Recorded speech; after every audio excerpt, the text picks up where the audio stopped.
अगर आप भी हर हफ्ते OTT खोलकर बैठ जाते हैं और सोचते हैं कि अब क्या देखूं, तो यकीन मानिए आप अकेले नहीं हैं, क्योंकि आज के टाइम में कंटेंट तो बहुत है, लेकिन क्वालिटी वाला क्या देखें, ये सबसे बड़ा सवाल है।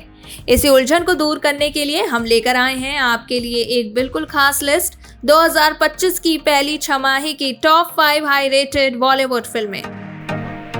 और ये कोई हमारी पसंद नहीं, बल्कि IMDb की रेटिंग पर बेस्ड है। यानी जिन फिल्मों को दर्शकों ने दिल खोलकर सराहा, जिनकी कहानियां दिल को छू गईं और जिनमें एक्टिंग इतनी दमदार थी कि आप एक बार शुरू कर दें तो रुके बिना देख लें। चाहे आपको ड्रामा पसंद हो, थ्रिलर, सोशल मैसेज वाली फिल्में या फिर इमोशनल टच, इस लिस्ट में हर जायके का मसाला है। तो चलिए बिना देर किए शुरू करते हैं नंबर 5 से। नंबर 5 पर है स्टोलन, जो 4 जून 2025 को रिलीज हुई थी और इसे डायरेक्ट किया है करण तेजपाल ने। IMDb पर इस फिल्म ने 7.5 की शानदार रेटिंग हासिल की है, जो बताती है कि ये फिल्म ना सिर्फ क्रिटिक्स को बल्कि आम दर्शकों को भी खूब पसंद आई। ये फिल्म अभी Amazon प्राइम वीडियो पर उपलब्ध है, तो आप इसे कभी भी देख सकते हैं।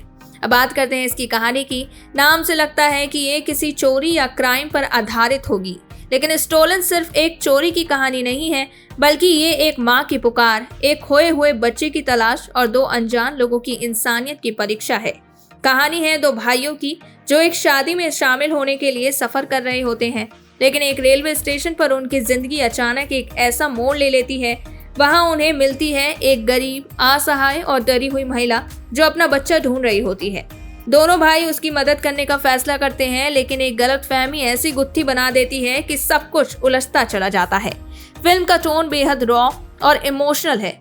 साथ ही इसमें सस्पेंस और थ्रिल का ऐसा माहौल रचा गया है कि आप पूरी फिल्म के दौरान स्क्रीन से नजरें नहीं हटा पाएंगे। अभिषेक बैनर्जी की एक्टिंग इस फिल्म की जान है। उन्होंने एक ऐसा किरदार निभाया है जो आपके दिल में उतर जाएगा। वहीं मिया मेल्जर और शुभम वर्धन ने भी इतनी नेचुरल परफॉर्मेंस दी है कि लगेगा आप जैसे किसी असली घटना को देख रहे हैं। अगर आपको हार्ट टचिंग, रियलिस्टिक और डार्क टोन वाली फिल्में पसंद है तो स्टोलन आपके लिए बेहतरीन ऑप्शन है। नंबर 4 पर है रेड 2, जो 1 मई 2025 को रिलीज हुई और आते ही सुर्खियों में छा गई। डायरेक्टर राजकुमार गुप्ता ने इस फिल्म को भी पहले भाग की तरह ही एक सदी हुई रफ्तार और मजबूती के साथ पेश किया है। IMDb पर इसे करीब 7.2 तक की दमदार रेटिंग मिली है, जो इसके कंटेंट और परफॉर्मेंस दोनों की तारीफ करती है। अगर आपने 2018 की सुपरहिट फिल्म रेड देखी है तो ये खबर आपको और भी उत्साहित कर देगी कि अजय देवगन एक बार फिर लौटे हैं IRS ऑफिसर अमेय पटनायक के रोल में। लेकिन इस बार उनकी लड़ाई और भी बड़ी और दुश्मन और भी ज्यादा पावरफुल हैं। इस बार उनका सामना होता है एक शातिर और ताकतवर पॉलिटिशियन से, जिसे निभाया है रितेश देशमुख ने। और उन्होंने इस रोल को ऐसे निभाया है कि आप पूरी फिल्म में उन्हें नजरें गड़ाकर देखेंगे। रेड 2 एक ऐसी कहानी है जो दिखाती है कि ईमानदारी की राह कितनी मुश्किल होती है, खासकर जब सामने सिस्टम ही खड़ा हो। फिल्म में ब्लैक मनी, पॉलिटिकल गेम्स और सरकारी एजेंसियों की असल जद्दोजहद की बहुत ही रॉ और रियलिस्टिक अंदाज में दिखाया गया है। अजय देवगन का किरदार इस बार और भी गहरा और भावनात्मक रूप में संघर्षरत है। उसे न सिर्फ भ्रष्टाचारियों से लड़ना है, बल्कि खुद के उस हिस्से से भी जो कभी कभी हार मान लेने को कहता है। अगर आपको थ्रिलर, इन्वेस्टिगेशन और सिस्टम के खिलाफ लड़ाई वाली फिल्में पसंद हैं तो रेड 2 आपके वॉच लिस्ट में जरूर होनी चाहिए। अच्छी बात यह है कि ये फिल्म नेटफ्लिक्स पर उपलब्ध है, तो आज ही देख डालिए। नंबर 3 पर है सुपर वॉइस ऑफ मालेगांव, जो 28 फरवरी 2025 को रिलीज हुई और आते ही अपनी सादगी, मासूमियत और दिल को छू लेने वाली कहानी से दर्शकों की आत्मा तक पहुंच गई। इस फिल्म को निर्देशित किया है रीमा काकती ने, जिन्होंने छोटे शहर की जिंदगी को बड़े पर्दे पर इतनी खूबसूरती से उकेरा है कि हर दर्शक कहीं ना कहीं खुद को इसमें देख पाता है। फिल्म को IMDb पर 7.7 की सराहनीय रेटिंग मिली है, जो इस बात का सबूत है कि इसकी कहानी, निर्देशन, अभिनय और भावना ने दर्शकों और समीक्षकों दोनों को गहराई से प्रभावित किया है। ये कहानी है नासिर नाम के एक सामान्य से लड़के की, जो मालेगांव जैसे छोटे शहर में रहता है। उसके पास ना तो कोई बड़ा कैमरा है, ना ही कोई फंडिंग और ना ही कोई स्टार कास्ट, लेकिन है तो बस एक बड़ा सपना फिल्म बनाने का।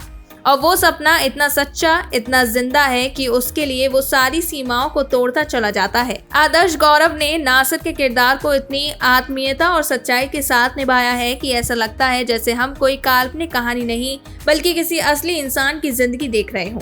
नासिर अकेला नहीं है, उसके पास है कुछ पक्के दोस्त जो उसके इस पागलपन में उसके साथ कंधे से कंधा मिलाकर खड़े हैं। सबकी अपनी अपनी परेशानियां हैं, अपने अपने संघर्ष हैं। कोई शादी में फंसा है, कोई जॉब के चक्कर में, कोई परिवार की जिम्मेदारियों में उलझा है। लेकिन जब बात आती है मिलकर एक फिल्म बनाने की तो पूरा मालेगांव उनका फिल्म सेट बन जाता है। उनका कैमरा ट्रॉली नहीं बल्कि साइकिल की सीट पर टिका होता है।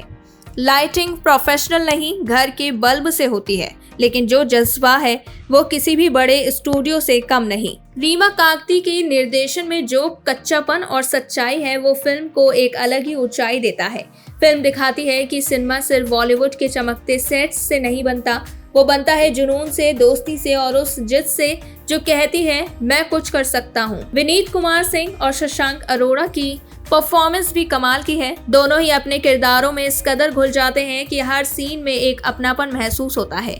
कैमरे के पीछे की दुनिया को जिस सरलता और प्यार से दिखाया गया है वो इसे खास बनाता है। अगर आप सिनेमा से प्यार करते हैं, अगर आपको सपनों पर यकीन है, अगर आप उन कहानियों को देखना चाहते हैं जो असल में दिल से निकलती हैं, तो super voice of Malegaon Amazon prime पर आपकी अगली फिल्म होनी चाहिए। यह फिल्म सिर्फ देखी नहीं जाती, इसे महसूस किया जाता है। नंबर 2 पर है सितारे जमीन पर, जो 20 जून 2025 को रिलीज हुई और आते ही एक गहरी छाप छोड़ गई। इस फिल्म को लोग 2007 की कालजी फिल्म तारे जमीन पर का स्पिरिचुअल सीक्वल कह रहे हैं, लेकिन सच्चाई ये है कि ये फिल्म अपने आप में एक नायाब अनुभव है, पूरी तरह से अलग लेकिन उतनी ही प्रभावशाली और दिल को छू लेने वाली। इस बार कहानी एक एसेंट्रिक यानी थोड़े अजीब और गुस्सैल स्वभाव वाले बास्केटबॉल कोच की है, जिसका किरदार निभा रहे हैं आमिर खान।